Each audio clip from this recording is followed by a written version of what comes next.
Assalamualaikum warahmatullahi wabarakatuh. Bismillahirrahmanirrahim. Alhamdulillahi rabbil alamin. Wassalatu wassalamu ala asyrafil anbiya'i wal mursalin wa ala alihi wa sahbihi wa man tabi'ahum bi ihsanin ila yaumiddin. Amma ba'd.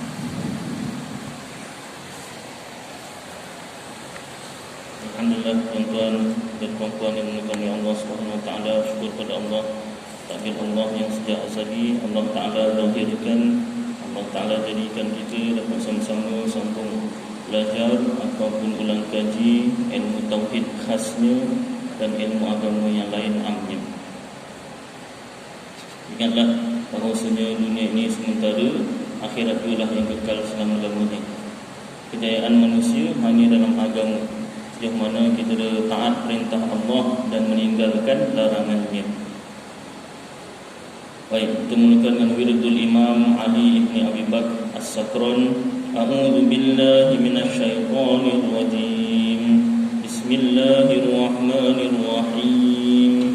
Allahumma inni ihtattu bidarbillah tuluhu ma syaa Allah kufluhu la ilaha illallah babuhu Muhammadur Rasulullah sallallahu alaihi wasallam saqafuhu la hawla wa la quwwata illa billah al-aliyyil azim ahata bina min bismillahirrahmanirrahim alhamdulillahi rabbil alamin الرحمن الرحيم مالك يوم الدين إياك نعبد وإياك نستعين اهدنا الصراط المستقيم صراط الذين أنعمت عليهم غير المغضوب عليهم ولا الضالين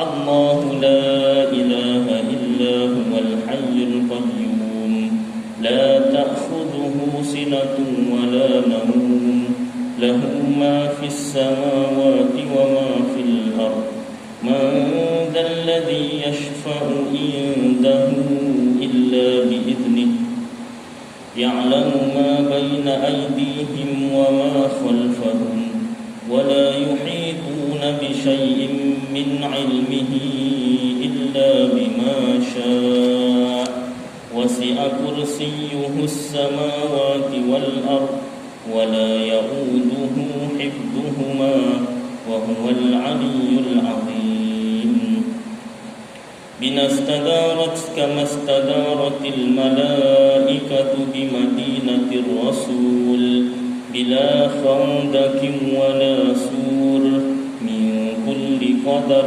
مقدور وحذر محذور ومن جميع الشرور تترسنا بالله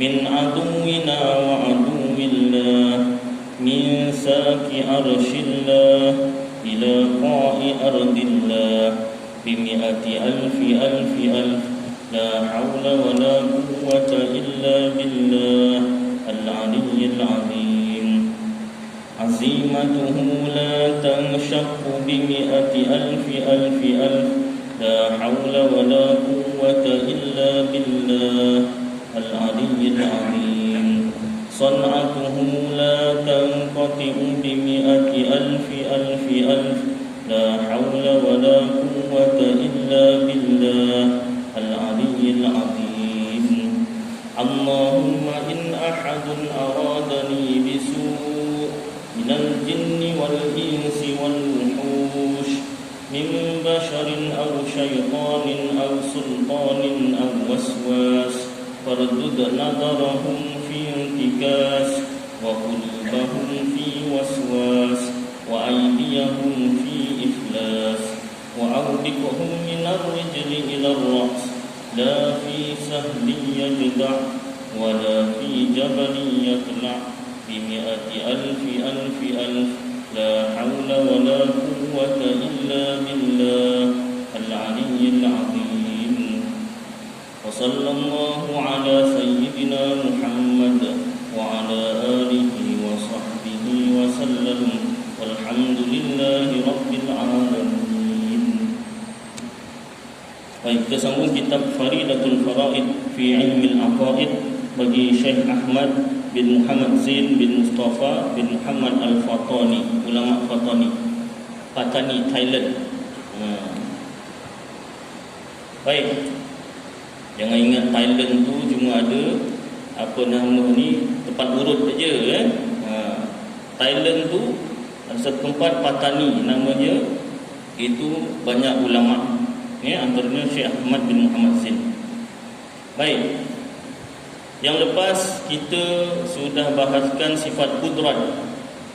Pembahagian sifat kudrat ini dalam bab ta'alluq yang saya belajar kemarin dibahagikan pada 3 bahagian untuk senang faham.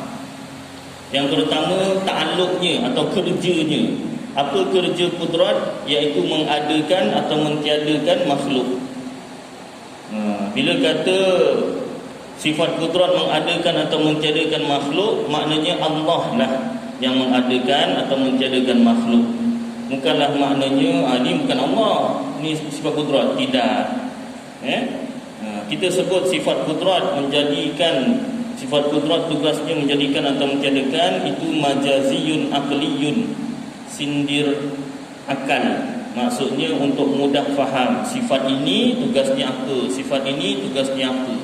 Sedangkan hal yang sebenar yang menjadikan itu Allah lah. Jangan kita pisahkan.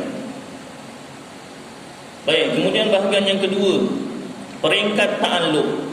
Peringkat ta'alluq saya susun secara teratur. Kalau disebahaskan dalam kitab, 3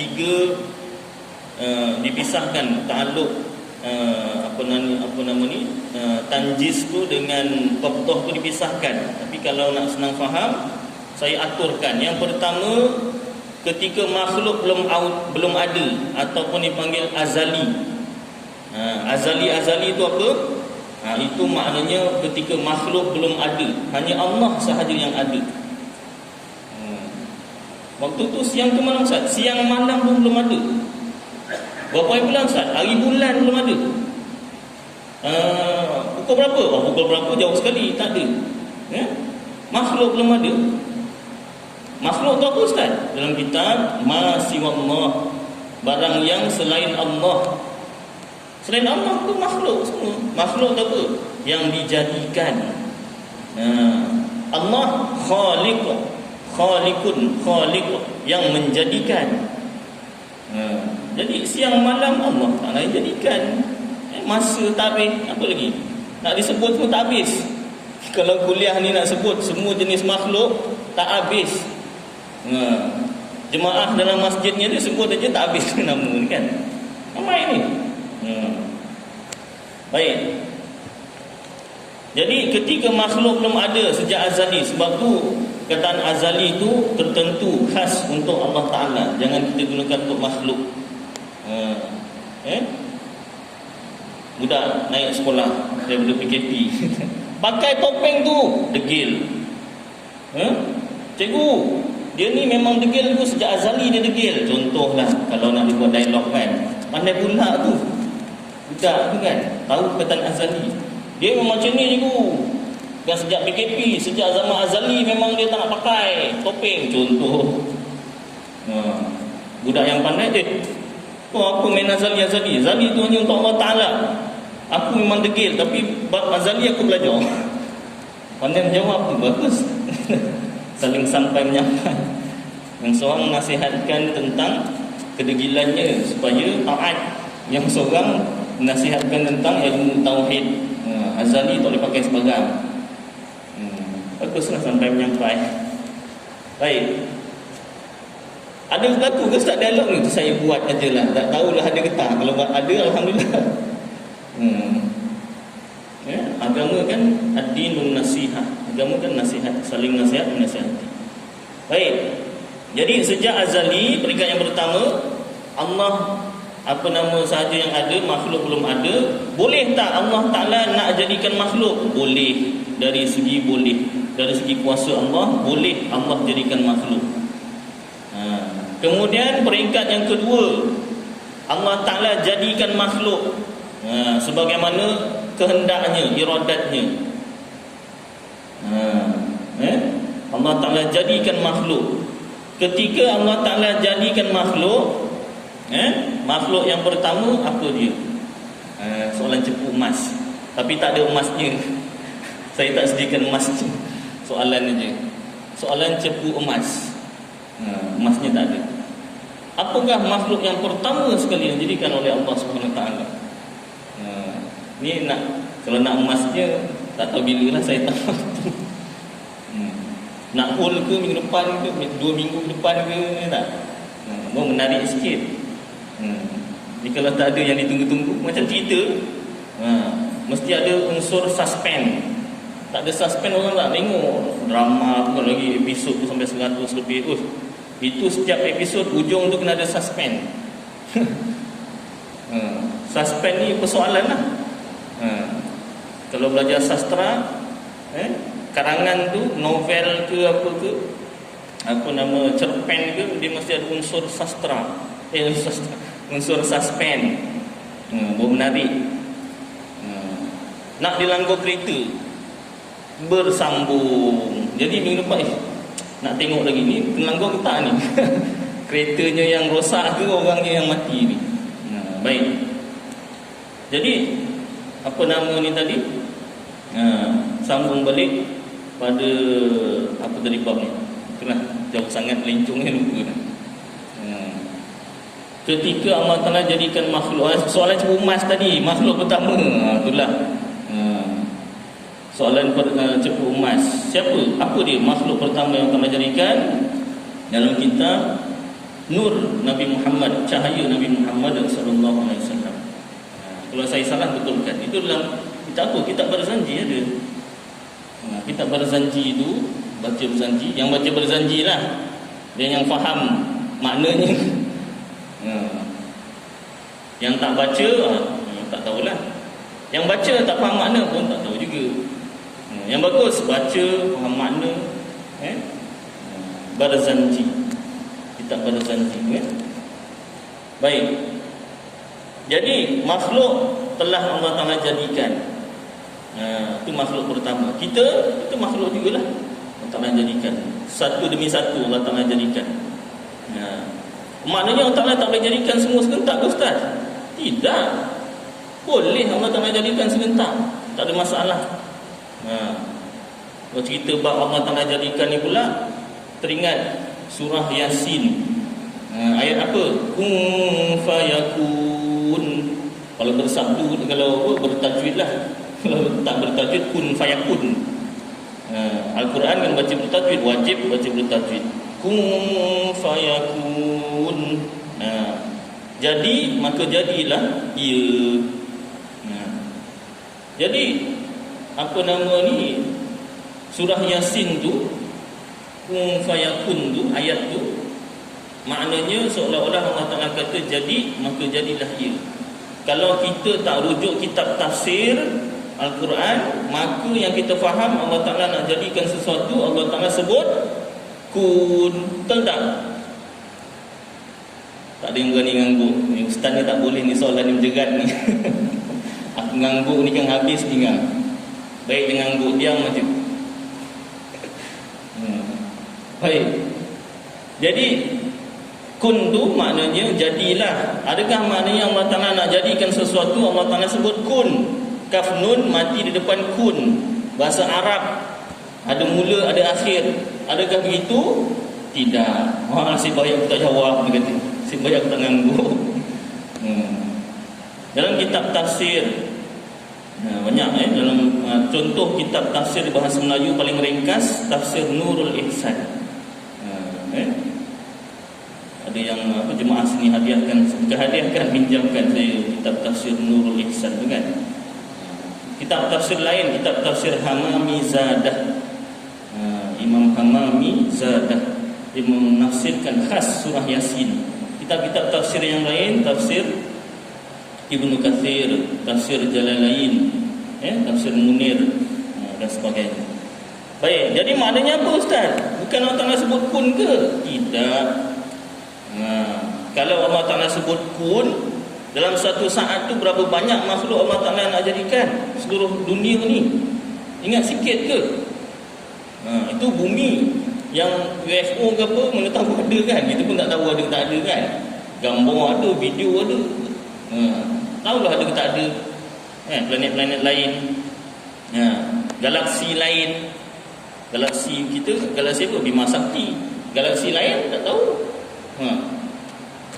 Takkanlah Allah Ta'ala jadikan satu makhluk tu dalam satu masa Allah Ta'ala nak sebut kun, berapa banyak kun Allah Ta'ala nak sebut. Dalam satu saat nak sebut kun. Macam mana? Jadi maknanya kat situ bukanlah kun tu Allah Ta'ala sebut nak jadikan satu kun. Tidak. Maknanya dalam kitab tafsir, mudahnya, senangnya Allah Ta'ala nak jadikan makhluk, nak jadikan sesuatu, seolah-olah kalau manusia ni nak dapat sesuatu mudah senang apa? Cakap aja. Ya tak? Cakap aja. Contoh seorang raja sehari lah. Raja sehari. Semua orang pernah jadi raja sehari. Tak sampai sehari pun, sampai petang je. Petang tamu dah balik membasuh kuali, riuh semua. Raja setengah hari dah. Raja dari pukul 11 sampai pukul 5, 4. Itu yang sanding. Yang tak sanding tak jadi raja. Raja sehari. Tak sampai sehari. Pejam 9, 12, 1, 2, 3, 4, 5 jam je. Itu pun kadang pukul 4 dah tak ada tamu dah. Membasuh dah. Piuk ulang kuali semua. Ni jangan dibasuh ni. Ini biarkan khas untuk ngantin lagi perempuan. Memang sapu je lah. Biasa kampung-kampung lah. Kalau apa nama ni, catering mana ada orang basuh semua. Potong bayaran kau tak bayar. Kau suka mengantin basuh, potong bayaran tu ni. Baik, raja sehari nak apa semua dapat. Makan dapat. Lagi apa? Kipas, dikipas orang. Tapi tu pun tak boleh semua, kena duduk. Tak boleh gerak juga. Macam tak boleh buat contoh ke. Nama je raja sehari tapi tak boleh gerak, gitu je. Nak jeling tak boleh. Baik, contoh raja lah, raja betul Raja negeri antah berantah ataupun entah berentah. Mana negara mana tak tahulah. Seorang raja nak apa-apa minta semua dapat. Nak makan, nak minum, nak kahwin dengan sesiapa sahaja. Sebab kahwin sebut tu bahaya juga. Takut ada kena-mengena juga kan. Itulah sebab negeri entah berentah. Negara mana tak kisah, tak tahulah. Jadi nak kahwin dengan siapa-siapa pun boleh. Nak makan apa, nak itu, semua dapat. Cakap sahaja dapat. Jadi makhluk, contohnya manusia. Sebab ayat Quran kan turun pada makhluk kan, terutamanya manusia dan jin. Jadi manusia atau jin ni nak jin tak tahulah macam mana kan. Saya tak duduk alam jin. Tanya siapa yang hilang alam jin tu, tanya dia lah. Jadi yang namanya manusia, yang namanya senang tu macam mana? Minta dapat. Nak cerita punya senangnya Allah Ta'ala jadikan makhluk, seolah-olah Allah Ta'ala sebut jadi, maka jadilah perkara itu yang Allah Ta'ala nak jadikan. Bukan maknanya Allah Ta'ala sebut kun. Tidak. Baik. Kalaulah kita berfahaman Allah Ta'ala nak jadikan sesuatu, Allah Ta'ala sebut kun, nescaya sudah samalah dengan makhluk. Pasal apa? Kun tu bahasa Arab. Ada mula, ada akhir. Ada bunyi, ada tulisan. Ada dengung pula tu. Kun. Kalau kun saja tak ada dengung lah kan. Jadi maknanya dah bersifat dengan sifat makhluk. Itu batil, salah. Baik. Peringkat yang kedua, ketika makhluk ada, qabdah, dalam genggaman Allah Ta'ala nak terus adakan makhluk, tak matikan seorang pun, tak binasakan seorang pun makhluknya. Boleh tak? Boleh. dari segi sifat kudrat Allah Ta'ala, dari segi tauhid, boleh Allah Ta'ala kekalkan terus. Tak ada siapa nak persoalkan. Kemudian peringkat yang ke 1, 2, 3, saya masukkan saya koptoh sekali tadi ya. Yang ketiga, Allah Ta'ala matikan makhluk. Kalau manusia, Allah Ta'ala cabut nyawa. Sehinggalah suatu masa nanti sampai hari kiamat, seluruh makhluk dimatikan, dibinasakan. Malaikat maut, malaikat Israel tu yang kerjanya mencabut nyawa makhluk ni pun, dia pun akan mencabut nyawanya sendiri. Zahir, hakikatnya Allah Ta'ala yang cabut nyawa. Kita jangan confuse. Kita belajar tauhid ni biar jelas, jangan confuse. Kena ada dari segi zahir, dari segi hakikat. Macam mana zahir hakikat? Dari segi zahir, seolah-olah malaikat maut yang mematikan kita. Dalilnya ayat Al-Quran, Qul yatawaffakum malakul maut. Katakanlah ya Muhammad, yang mematikan kamu malaikat maut. Dalilnya ayat Al-Quran. Dari segi zahir, pandangan mata kasar. Dari segi hakikat, kejadian sebenar, siapa yang mematikan? Allah yang mematikan. Dalilnya lah apa nama ni, astaghfirullahalazim alladzi la ilaha illa huwal hayyul qayyum. Bukan? Yuhyi wa yumit. Ayat Al-Quran, yuhyi wa yumit. Allah yang menghidupkan, Allah yang mematikan. Sifat Allah. Yuhyi wa yumit. Ayat Al-Quran juga. Jadi ada ayat Al-Quran kata malaikat maut mematikan. Ada ayat Al-Quran yang lain kata Allah yang mematikan. Ini mana satu, Ustaz? Dua-dua betul. Dua-dua ayat Al-Quran. Pening lah. Pening sebab tak belajar. Itu sebab Al-Quran, nak faham Al-Quran, wajib rujuk kitab tafsir. Itu dalam khutbah Jumaat yang lepas kan, menuntut ilmu hendaklah daripada guru yang benar. Macam mana guru yang benar? Iaitu yang berpegang pada Al-Quran, hadis, ijma' ulama dan qiyas. Kalau semata-mata Al-Quran dan hadis, belum tentu benar. Kenapa? Takut-takut dia salah memahami Al-Quran dan salah memahami hadis. Bila jumpa Al-Quran macam ni, Allah Ta'ala kata malaikat maut yang mematikan, yang lain Allah Ta'ala yang mematikan. Dah pening. Ini satu ni, dua-dua Al-Quran. Tak boleh buang satu. Dua-dua kena ambil, kena pegang. Rujuk kitab tafsir. Zahir, pandangan mata kasar, malaikat maut yang mencabut nyawa. Hakikat, Allah yang mematikan, Allah yang mencabut nyawa. Baik, peringkat yang ketiga tadi, Allah Ta'ala binasakan seluruh makhluk, matikan semua sekali. Tak ada makhluk lah, hanya Allah Ta'ala saja yang tinggal. Tak kala tu qabdah, dalam genggaman Allah, boleh Allah Ta'ala terus tak adakan makhluk lagi dah. Tak ada kiamat. Dari segi boleh Allah Ta'ala terus tak ada kebangkitan hari kiamat, boleh. Tak ada siapa nak bersoal, dia itu Tuhan. Apa yang tak adil siapa nak bersoalkan? Engkau pun masa tu dah tak ada, kau nak soal apa? Allah Ta'ala binasakan makhluk. Mana siapa nak nanya, mana adil Allah Ta'ala? Tak boleh macam ni. Cuma awak pun dah tak ada, nak bersoal apa? Dia Tuhan. Baik, kemudian yang keempat, peringkat yang keempat, Allah Ta'ala bangkitkan makhluk. Berdasarkan iradatnya, kehendaknya, Allah Ta'ala bangkitkan makhluk untuk hari pembalasan, hari kiamat. Makhluk. Kemudian ketiga itu manusia dan jin lah. Kalau dekat dunia Allah Ta'ala jadikan kita manusia tak nampak jin. Nanti di akhirat dia terbalik, jin tak nampak kita. Kita nampak jin. Tapi masa tu dah, kau yang tengok aku dulu kat dunia. Tak ada. Masing-masing dah fikir pasal diri sendiri. Jadi ketika Allah Ta'ala bangkitkan ni pada hari kiamat ni, qabdah dalam genggaman Allah, boleh Allah Ta'ala kekalkan terus ada dan boleh Allah binasakan. Qabdah tu maknanya dalam genggaman, boleh adakan atau boleh tiadakan, boleh kekalkan atau boleh sebaliknya. Jadi setiap peringkat tu makhluk belum ada boleh terus kekal atau adakan. Makhluk dijadikan, diciptakan, boleh terus ada atau dibinasakan. Kemudian makhluk dibinasakan kali pertama, boleh terus tak ada atau diadakan. Dan yang terakhir, ketika makhluk dijadikan, dibangkitkan di hari kiamat dalam genggaman Allah, terus ada, yang masuk syurga terus kekal dalam syurga, yang masuk neraka terus kekal dalam neraka, atau boleh juga Allah binasakan.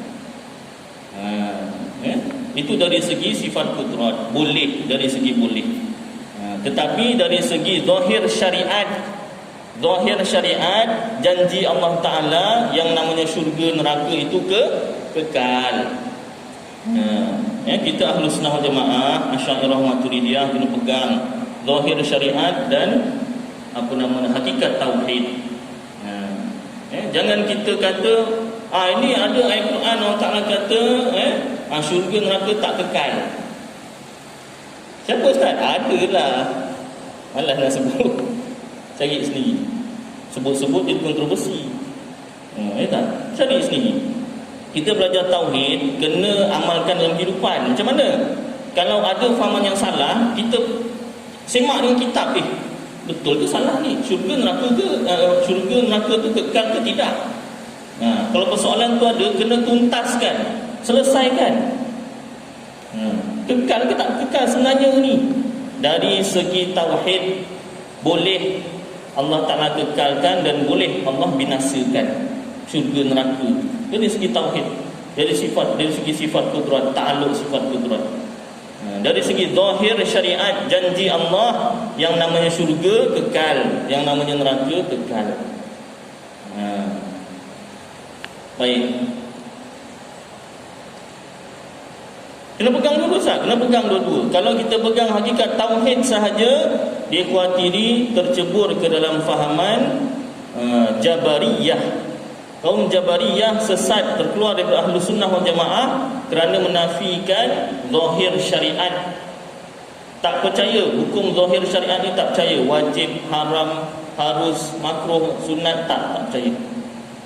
Dia percaya segala perkara Allah Ta'ala yang jadikan, tak ada dosa pahala, tak ada. Dah. Jadi aku nak mendosa ke apa, kau jangan cakap apa-apa, jangan hukum aku apa-apa. Itulah fahaman Jabariyah. Dan kalau kita pegang zahir syariat semata-mata, tidak pegang pada hakikat tauhid, dia khawatiri tercebur ke dalam fahaman Mu'tazilah atau Qadariyah. Dia percaya bahawasanya segala perkara tu kita sendiri yang buat, kita sendiri yang nak. Allah Ta'ala tak nak kita yang nak. Allah Ta'ala nak kita pergi masjid, topeng-topeng lah pergi masjid. Kita lawan, tak nak. Alas nak rimas. Apa alasan? Rimas masjid tu pakai topeng lah, sejadah, balik mandi. Sama mandi sah, mandi balik saya mandi. Ikutlah SOP kan.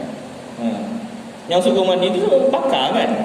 Pakar virus. Kita pakar tu virus. Tak pakar, ikutlah yang pakar.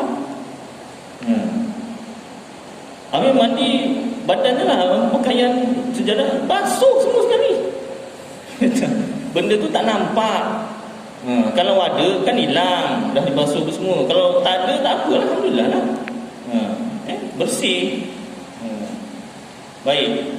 Jadi kalau fahaman Qadariyah atau Jabariyah, dia kata segala perkara kita sendiri yang buat.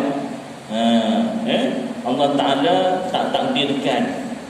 Kita sendiri yang cari pahala dosa. Maka kedua-dua fahaman ni, Jabariyah dan Qadariyah atau Mu'tazilah, kedua-duanya sesat. Kita Ahlus Sunnah wal Jamaah, Asy'ariyah Maturidiyah, pegang bahawasanya segala perkara Allah yang jadikan, Allah yang hendak. Kehendak Allah, baik buruk itu kehendak Allah, itu Allah yang jadikan. Zahir pandangan mata kasar seolah-olah kita yang bergerak sendiri. Baik. Bahagian pertama, kerja Allah Ta'ala. Bahagian kedua, peringkat Allah Ta'ala, ta'alluq kudrat. Yang ketiga, nama ni, sifat kudrat itu jatuh atau berlaku kepada siapa? Kuasa Allah tu jatuh atau berlaku kepada siapa? Berlaku kepada mungkinat ataupun perkara harus akal. Apa dia perkara harus akal? Makhluk. Makhluk. Kuasa Allah jatuh atau berlaku kepada makhluk. Tak berlaku pada Allah Ta'ala. Wajib akal. Wajib akal siapa? Allah dan sifat-sifatnya. Tak berlaku juga kepada mustahil akal. Siapa dia? Kawan bagi Allah, syarik bagi Allah. Tak berlaku. Kenapa? Tak ada syarik, tak ada kawan. Jadi persoalan yang mula-mula minggu lepas tu saya sebutkan, bolehkah Allah Ta'ala jadikan dirinya ada anak, atau bolehkah Allah Ta'ala jadikan dirinya meniadakan dirinya? Boleh tak Allah Ta'ala tak adakan dirinya? Kalau kita jawab tak boleh, maknanya Allah Ta'ala tak berkuasa lah. Kalau kita cakap boleh kan, dah macam mana pula Allah Ta'ala tak adakan dirinya, dah tak ada Tuhan. Macam mana jawab Ustaz? Saya tak suka lah soalan-soalan ni Ustaz. Alas lah. Ni apa YouTube Ustaz nak cerita? Cerita YouTube pula. Ini soalan tauhid tuan-tuan, kita bawa ke mati, kita bawa dalam kubur. Ini soalan-soalan yang akan dibangkitkan. Jadi sebab dia berkaitan dengan Allah Ta'ala, boleh tak Allah Ta'ala jadikan dirinya ada anak atau tiadakan dirinya? Jawapannya tak boleh. Kenapa? Sebab bukanlah Allah Ta'ala tak berkuasa. Tidak. Sebab sifat kudrat Allah itu, sifat kuasa Allah jatuh atau berlaku kepada makhluk. Sebagaimana contoh minggu lepas begitu, raja juga, asyik raja je. Raja entah berentah, rakyatnya tanya, tuanku berkuasa? Ya, kita berkuasa. Tunjukkan kuasa tuanku. Potong telinga, potong hidung tuanku. Lain sikitlah contohnya kan. Tuan apa ni, raja pun panggil, mai sini dekat sikit, nanti tak nampak. Kita nak potong hidung tu. Ngawal. Pegang apa nama ni, tangan kaki semua. Kenapa tuanku? Biar jangan berkelip mata. Tengok, kita nak potong hidung ni. Dah pegang? Potong hidung dia.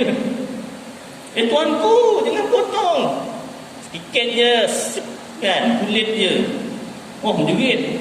Ampun tuanku. Baru nak ampun tuan. Tadi tak ampun-ampun, sekarang pun nak ampun-ampun. Kenapa tuanku potong hidung patik?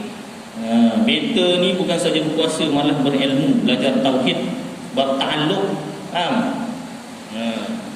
Beta memang berkuasa. Kuasa beta tu, beta nak tunjukkan kuasa beta, nak tunjukkan kuasa beta pada orang lain tu, jatuhkan, berlakukan kuasa tu pada siapa? Pada beta sendiri. Itu bukan berkuasa. Itu DODOH namanya, bukan berkuasa, lemah.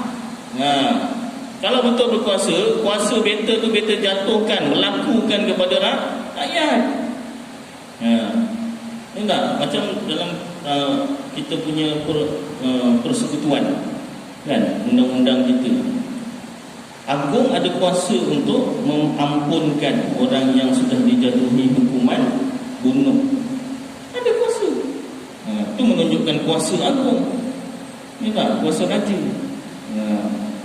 Itu cara raja tunjukkan kuasa. Kuasanya tu berlaku kepada rakyat. Dah pergi hospital, pasang beli hidung tu, belajar tauhid. Ya tak? Beta tak suka rakyat beta yang tak belajar tauhid. Contohlah. Baik, jadi Allah Ta'ala tak serupa dengan makhluk. Ini nak cepat faham. Allah Ta'ala berkuasa. Kuasa Allah Ta'ala tu berlaku pada siapa? Pada makhluk, bukan pada Allah Ta'ala sendiri. Kalau berlaku pada Allah Ta'ala sendiri, itu lemah. Sebab itulah Allah Ta'ala tak boleh jadikan dirinya ada anak, atau menghilangkan, meniadakan dirinya. Bukan sebab tak berkuasa. Itu sebab kena belajar ta'alluq. Baik. Mustahil lawannya iaitu lemah. Sifat mustahil lawan bagi sifat kudrat, lemah. Dalil kudrat Allah. Apa dalilnya? Dalil kudrat ialah jika ia, yakni Allah, lemah, nescaya tiada sesuatu pun yang didapati daripada makhluk ini. Kalau Allah tu lemah, tak berkuasa, tak adalah makhluk. Sedangkan makhluk telah ada. Siapa Ustaz? Awak lah, saya. Kita makhluk lah. Kan sebut tadi makhluk masih Allah selain Allah. Ini terbatal dengan yang dilihat. Nampak dah dilihat dengan penyaksian. Dengan ini sabitlah, tetaplah berkuasanya Allah Ta'ala. Dan apabila sabitlah, tetaplah ia berkuasa, maka mustahillah ia lemah. Mustahillah Allah bersifat lemah. Itu dalil akli, dalil akal. Dalil ayat Al-Quran, innallaha ala kulli syai'in qadir. Sesungguhnya Allah Ta'ala atas tiap-tiap sesuatu maha berkuasa. Baik, yang seterusnya, yang ke-8, iradah. Ertinya kehendak. Makna kehendak di sini bahawa setiap yang berlaku itu adalah disengaja. Disengaja itu dikendaki oleh Allah Ta'ala dan di bawah pemerintahannya. Setiap yang berlaku, baik atau buruk. Dalam kitab yang lain diberi contoh baik. Dalam kitab Aqidatul Najin, contoh baik iman dan taat. Satu orang yang beriman, satu orang yang taat mengerjakan ibadat, itu contoh baik. Allah yang jadikan, Allah yang kehendaki, Allah yang takdirkan. Contoh buruk, kufur dan maksiat. Satu orang yang tak percayakan Allah, kufur dengan Allah. Satu orang yang buat maksiat. Maksiat ni berzina Ustaz ni. Maksiat ni bahasa Arab maknanya dosa, bukan zina aja. Orang Melayu ni bila maksiat zina aja. Entah, Badan Pencegah Maksiat. Cegah apa? Cegah zina sahaja, lain tak cegah. Maknanya dari segi perkataan. Dari segi perkataan, maksiat tu maknanya dosa, segala jenis dosa.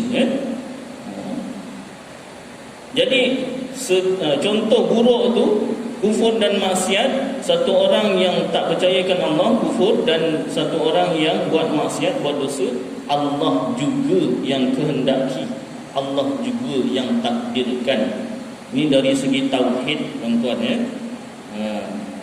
Jangan kita jadi Jabariyah. Kalau macam tu bolehlah kita buat jahat Ustaz, tak payah dosa, kan Allah Ta'ala yang takdirkan, Allah yang nak. Awak kena pegang hakikat tauhid dan zahir syariat. Dari segi zahir, buat jahat dapat dosa. Habis macam mana? Jangan buatlah. Habis kita belajar supaya yakin dalam hati. Kalau kita belajar zahir syariat, hukum hakam, sembahyang, puasa, zakat, haji, itu kerjanya dengan badan, anggota badan. Kalau kita belajar tauhid, itu amalannya macam mana? Dalam hati, itu amalan hati. Hati kita tu percaya segala perkara Allah yang kehendaki, baik dan buruk. Itulah kerja nak amalkan ilmu tauhid tu. Jangan jadi Mu'tazilah seperti yang lepas. Saya ulang, bersalahan bagi Mu'tazilah yang mana mereka berkata bahawa Allah Ta'ala menjadikan segala kejahatan dan yang keji. Dia kata Allah yang jadikan kejahatan yang keji itu, padahal dia tiada menghendakinya, tapi Allah tak nak pun. Benda jahat Allah yang jadikan, tapi Allah tak nak. Itu Mu'tazilah. Kita Ahlu Sunnah, benda jahat Allah yang jadikan dan Allah kehendaki, takdir Allah juga. Kenapa macam tu? Sebab kalau adalah perkara dalam dunia ni, baik ke buruk ke, Allah Ta'ala tak nak, tapi jadi juga, maknanya kehendak Allah tu tidak meliputi. Tak semua Allah Ta'ala punya kehendak tu, takdir Allah tu tak merangkumi. Ada perkara yang tertinggal. Itu bukan Tuhan. Itu hantu kembali. Kata makhluk tidak meliputi. Allah, Tuhan, itu kehendaknya meliputi. Baik, sambung Kehendak di sini bukanlah bermaksud berhajat seperti apa yang terkadang-kadang disangkakan. Kehendak itu bukan berhajat, minta, perlukan sesuatu. Tidak. Kerana berhajat seumpama itu mustahil bagi Allah Ta'ala. Kehendak ini maknanya takdir. Allah tentukan, Allah takdirkan. Itu makna kehendak. Bukan macam kita. Kehendak kita tu kita minta, nak sesuatu, minta sesuatu, berhajat sesuatu. Bukan. Ia adalah sifat yang ada. Iradat ni sifat yang ada, yang wujud. Bila kata ada, boleh dilihat. Macam mana? Melihat Allah yang bersifat iradah. Kalau dekat dunia, kalau disingkap hijab, maka dapatlah kita melihat Allah yang bersifat iradah. Iaitu dengan melihat Allah dengan bila kaifiyatin, dengan tiada cara, ataupun dengan seluruh tubuh, hatta dengan bulu-bulu roma. Ada tak manusia yang dapat melihat Allah Ta'ala dekat dunia? Ada. Nabi Muhammad, Nabi Musa, Nabi-Nabi. Manusia biasa tak ada. Manusia biasa yang melihat Allah Ta'ala di akhirat. Baik. Mimpi, kalau mimpi tengok. Mimpinya tu, kalau dalam mimpinya dia mimpi Allah Ta'ala, Allah Ta'ala bersifat dengan sifat-sifat ketuhanan, betul. Kalau mimpinya Allah Ta'ala tu cahaya putih. Dulu saya masih kecil, saya pernah tengok satu drama, tak tahu sekarang dah tak ada. Nak gambarkan Allah Ta'ala punya cahaya putih. Lepas tu ada seorang baca Quran, A'udzubillahi minasyaitanirrajim. Itu digambarkan Allah Ta'ala macam tu. Jadi kesalah tu bahaya, kan? Dah tak ada dah. Jadi kalau mimpi Allah Ta'ala, kalau bersifat dengan sifat-sifat ketuhanan, betul. Kalau ada sifat makhluk, salah. Baik, cukup kadar menontonnya. Masa Isyak akan datang kita sambung sifat iradat. Aku qouli hadza wa astaghfirullahal azim li wa lakum wa lisairil muslimina wal muslimat wal mu'minina wal mu'minat fastaghfiru fa ya fawzal mustaghfirin wa ya najatat taibin. Sallallahu tabaraka wa ta'ala ala khairi khalqih sayyidina